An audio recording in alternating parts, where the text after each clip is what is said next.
yeah. Getting in the mood.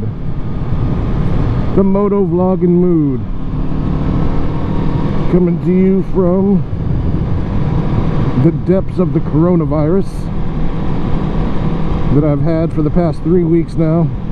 I have been literally sick for 3 weeks. But today I am on the way to the dealership to get the first service done. Finally.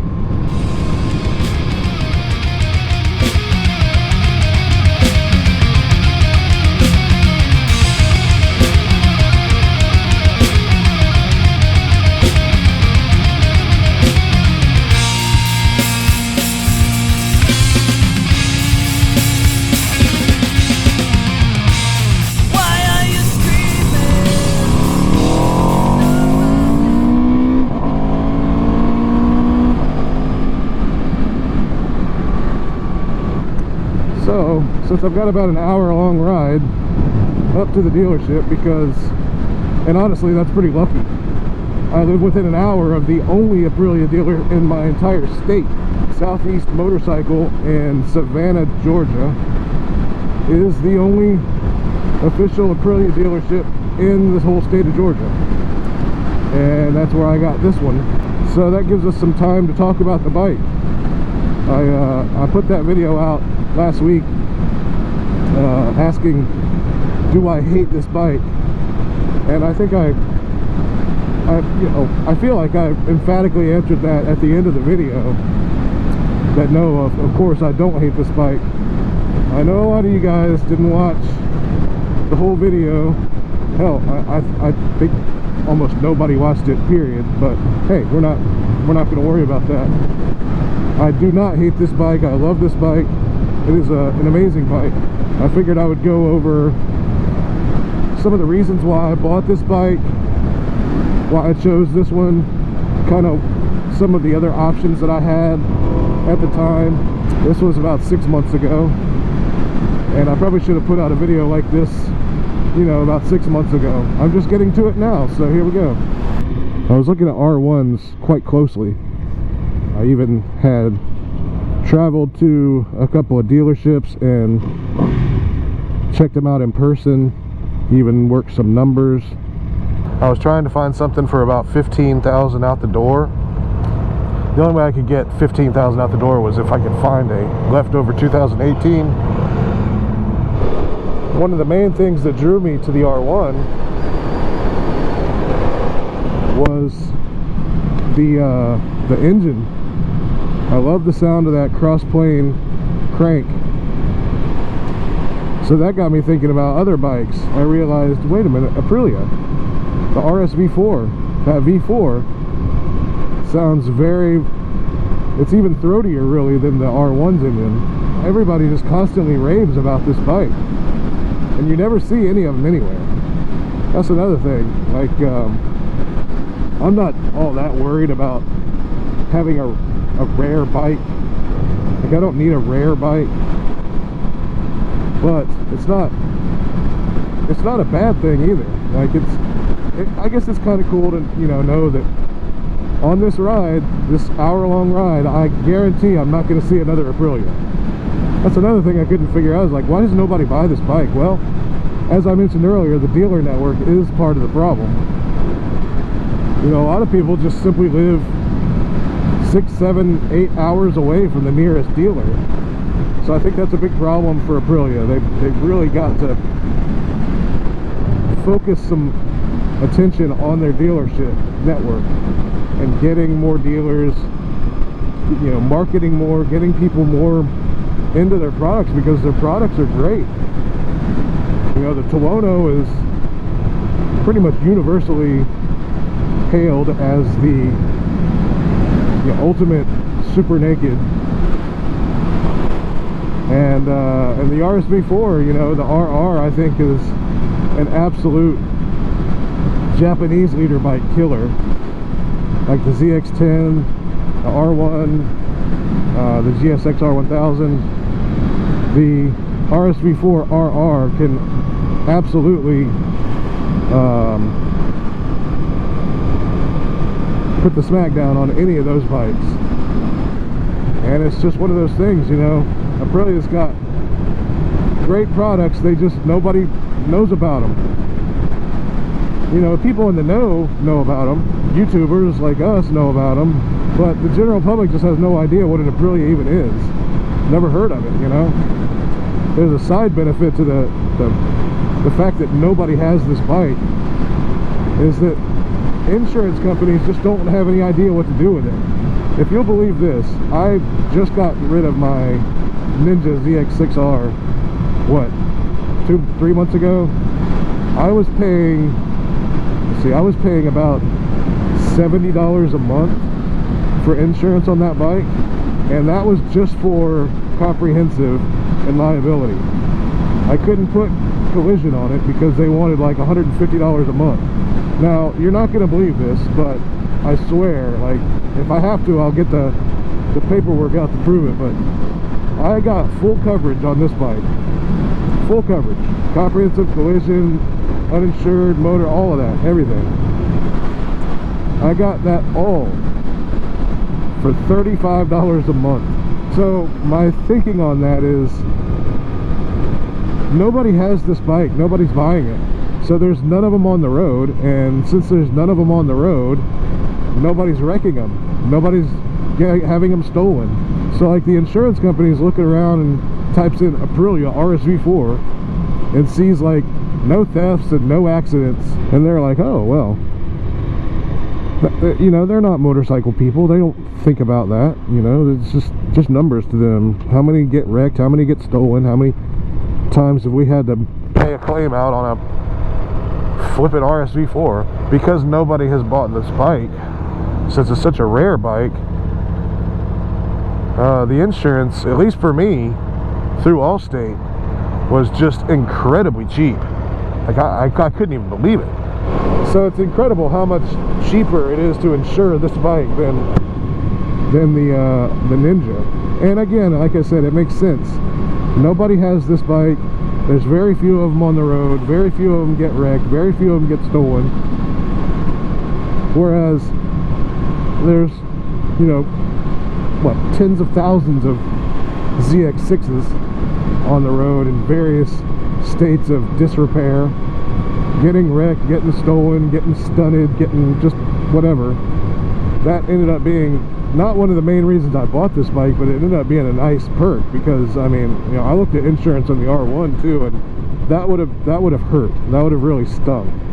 You know, in some ways, I really am lucky that this bike is so rare and that insurance is so cheap on it, because insurance on the R1 is just as bad as the Ninja, except for even worse because it's a liter bike. But I'm not going to try to say that that's one of the reasons I bought this bike, because it's not.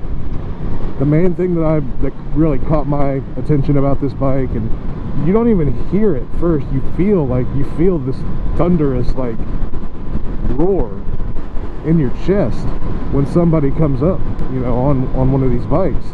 And I could get an RSV4 and have like one of my favorite sounding bikes of all time, and it's got cruise control and a pit lane limiter and the TFT display, and it's just got everything, and it's Italian, and it's just, you know, obviously I love the look.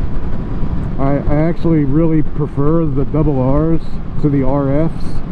I prefer the RR because it's more, you know, it's understated. The RF always had like the big Aprilia like splashed all across the side of the bike, and I like the understated double R look of just black and red, you know, mostly solid. And, you know, this one's flat black, or matte black, so with some carbon pieces. And so I've always loved the look of the RSV4. As I said, there was other bikes I was looking at.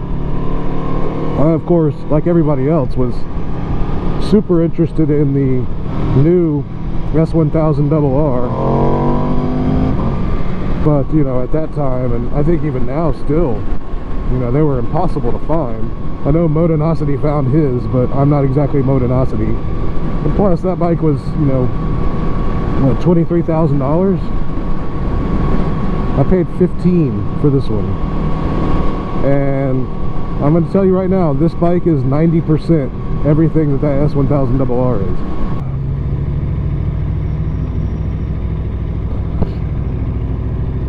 So I've kind of gone over the bikes that I was looking at. You know, the R1, the S1000RR. I don't like naked bikes, so I wasn't looking at any naked bikes. I knew I wanted a leader bike. I knew I wanted a sport bike. I really like the sound of the R1 and the RSV4.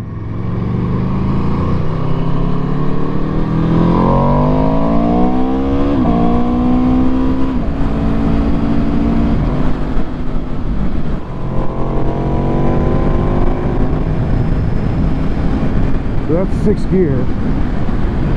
So let's do that again.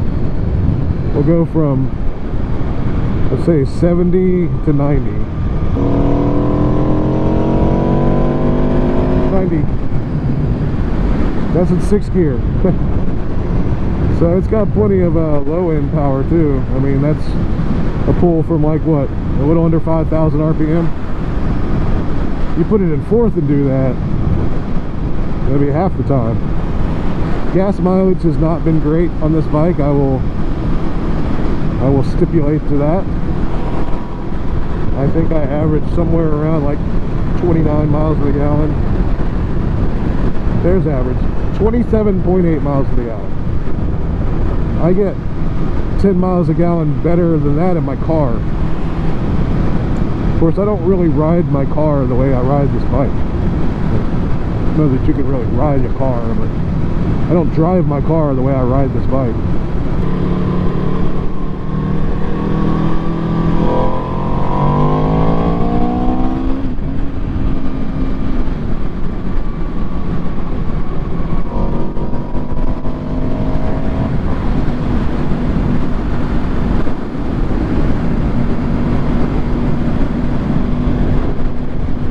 In my limited experience with this bike so far, I can say she handles pretty damn good. My chicken strips are still pretty fucking embarrassing, but you know, still only have 900 miles on this thing. The main goal right now is I've got to get this oil changed. Even if they won't like do the full first service for me today, I mean, hell, I'm tempted just to buy the oil and filter and just change the fucking oil right in the parking lot. I'm at least getting the oil changed this weekend. If they won't do, you know, the rest of the service today, then, you know, I guess I'll have to come back and have that done next week. I also still have several aftermarket pieces that I bought for this bike way back when I got it, that have just been sitting up here at this dealership waiting to be installed. I've already paid for it. I've already paid for the price to put them on, the labor. You know, all I have to do is get the bike up here for a day so they can install all this stuff.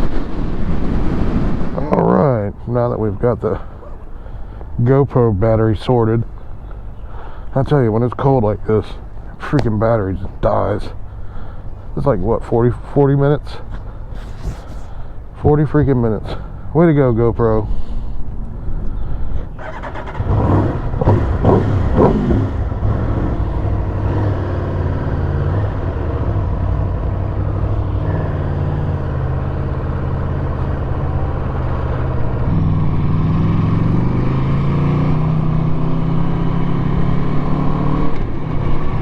Now we're going to be getting on the old 95.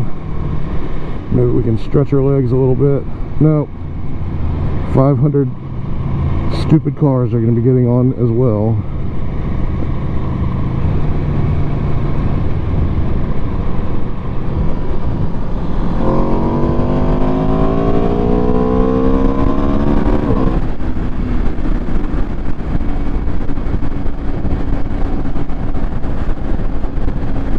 Try to neatly wrap it all up in a nice little bow here for you.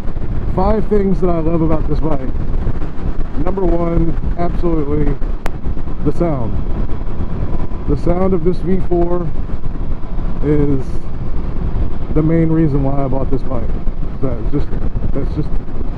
It's just what it is. So number one is the sound. Number two, the performance.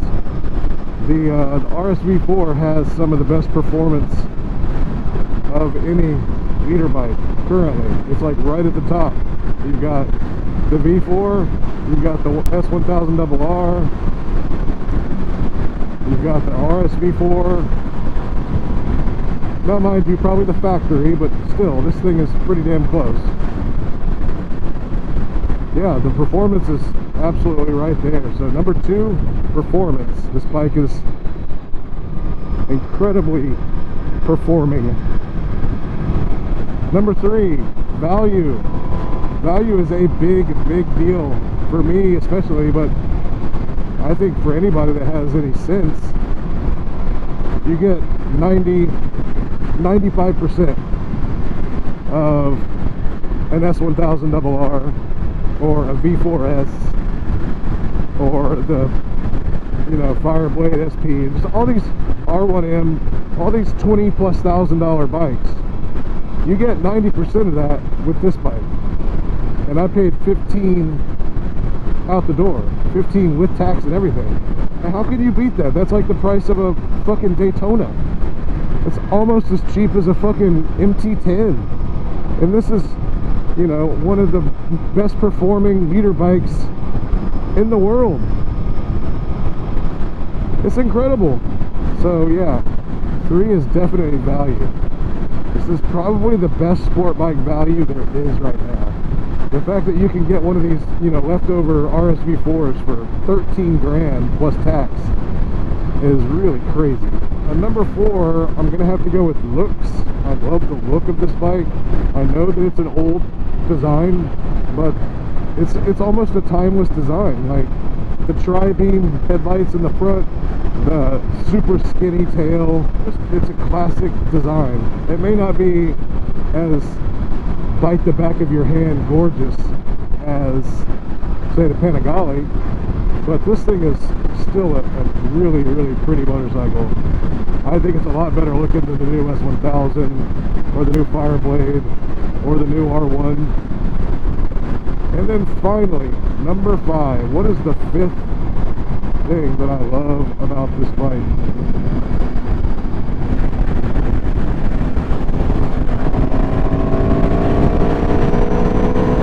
Maybe it's that. Maybe that's what I love about this bike. It's just an experience. It's fun. It's fast. It's rare. You don't see many of them. It's just a great bike. It really is.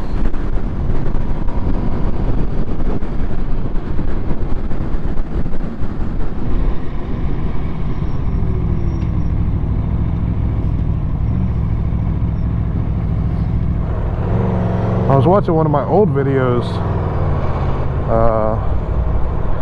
that I had made before I got this bike, where I was sort of speculating on what it was going to be like and what I had read about it, and at that time I was still trying to keep it a secret what I got. The part of the video where I mentioned that this bike is apparently really difficult to get into neutral, well, that was just completely wrong. This bike is super easy to get into neutral. Where is he going? This bike is just as easy to get into neutral as my ZX6 was, if you can believe it. And that was actually one of the things I was worried about before I got it.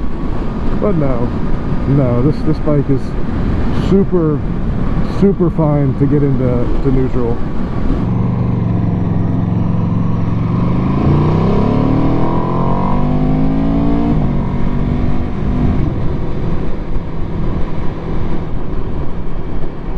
Almost to the dealership now, and I guess we'll find out.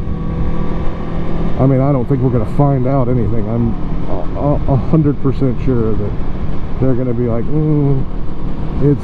first of all, it's noon, so it's lunchtime. But second of all, No, we're booked up. You can't just show up and you're like, yeah, go ahead and do the first service on my bike. It's just sight unseen.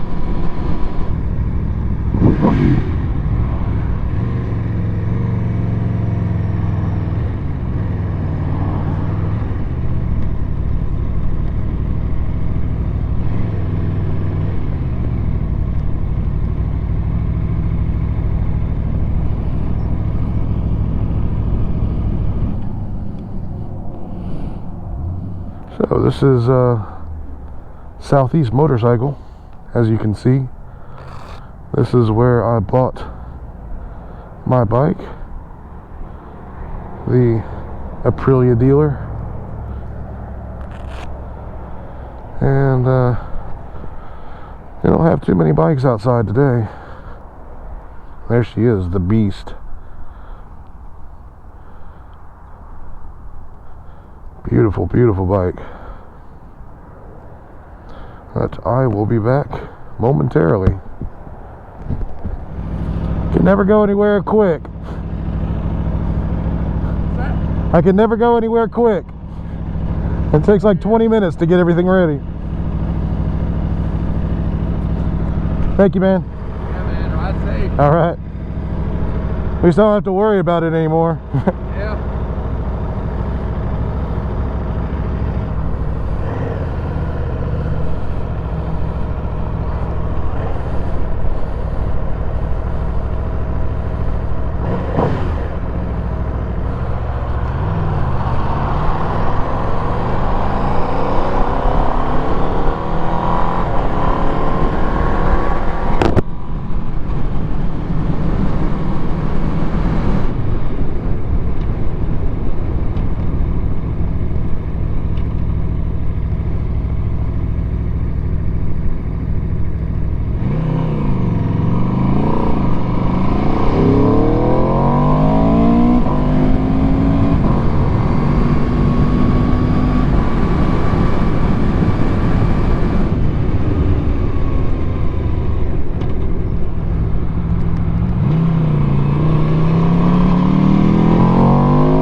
Eric, Make a Tech PC here. Post my first service, and the report is great. It's not even just good, it's great, because not only did they do the service sight unseen, just showed up and asked them if they'd do it, and they agreed. It only took 3 hours. And on top of the service, they also went ahead and installed all the parts that I had bought way back when I bought the bike. So that's right. I am now rocking, I don't know if you can see them, but the CRG regular length levers, clutch and brake. They look super awesome. The black with the red adjuster almost matches the red adjustment on the suspension. I've already got them adjusted to where I like them. I like my fingers to be stretched out. I don't like them close to the bar.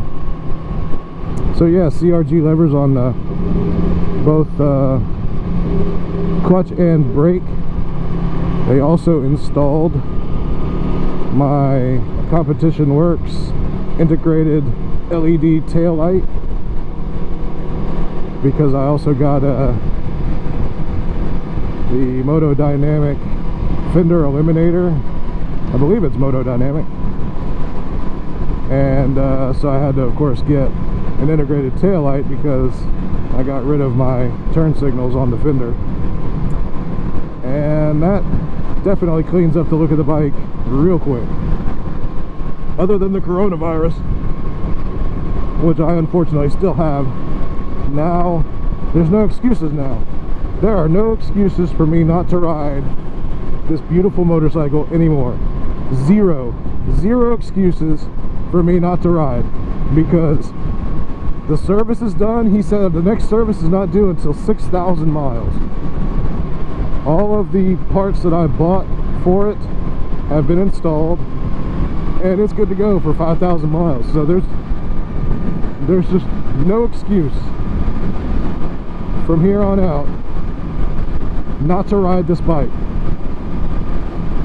It is ready to be ridden, and yeah, I'm gonna ride it.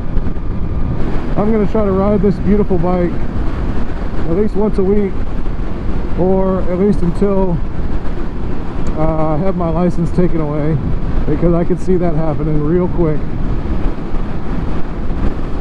unfortunately. And I'm really just going to try to enjoy it, because I have not been able to enjoy it thus far. Not because of anything the bike has done wrong, but just because of things that have been some out of my control and some under my control.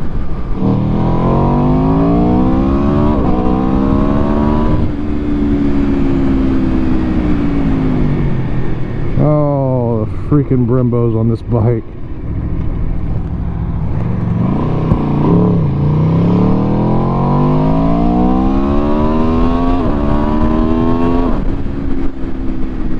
Oh my God. Oh, and that's another thing I forgot about. No more braking limitations. I can rev beyond 10,000 RPMs now. You know, I really just need to get comfortable riding this bike. I've owned it since the beginning of September,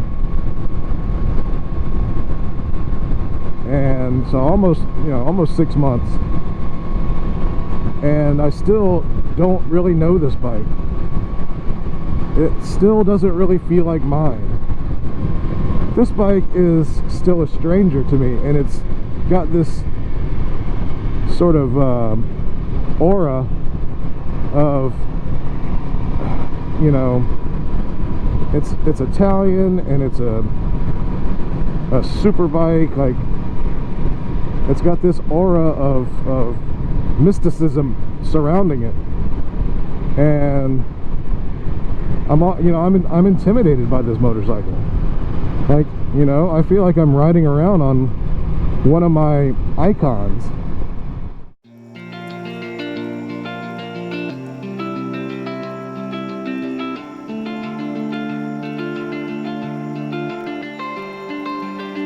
We lost our minds in the darkness of night. We live to die. We lose our souls every day.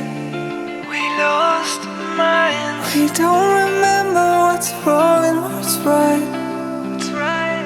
The world is dead, but we stay. 'Cause we are born as living fights. We live to die. We live to die. And we surrounded by the night. We live to die. We are shadows in the neon light.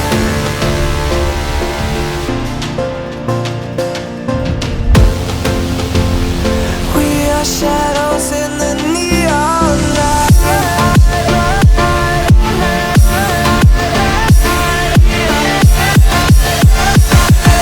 shadows in the neon.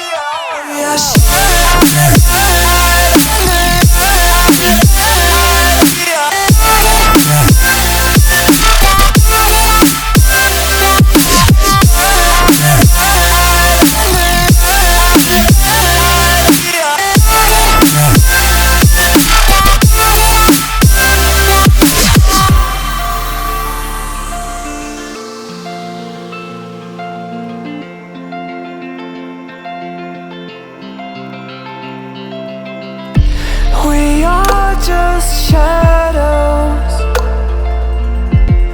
It's supposed to be that we die. It doesn't matter if there is no light anymore, no light anymore. 'Cause we are born as living fights. We live to die. We live to die. And we surrounded by the night.